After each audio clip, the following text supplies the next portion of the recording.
அநீதியை கண்டு அச்சம் கொள்ளாமல் துணிந்து எதிர்த்து போராடுகிறவன் எவனோ அவனே உண்மையான ஜிகாத். இது நபிகள் நாயகம்.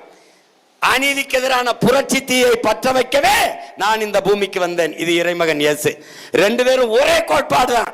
அந்த கோட்பாடை கொண்டுதான் உங்க பிள்ளைகள் இந்த நிலத்துல 10 ஆண்டுகளா தேர்தல் களத்தில் நிக்கிறோம், 15 ஆண்டுகளா அரசியல் களத்தில் நிக்கிறோம்.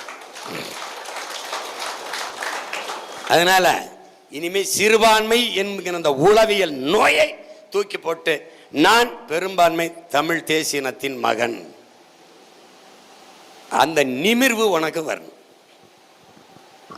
இவன் வேணா சிறுபான்மைனா யார் சிறுபான்மைங்க வா விளக்கு எப்படி சிறுபான்மைன்னு கேளு, தெரிச்சு ஓடிடுவான். நீ எவனாவது சிறுபான்மை நான் வந்து இதுக்குன்னு நீ நல்ல விலை உயர்ந்த செருப்பு போட்டிருந்தா வீணாக்காத.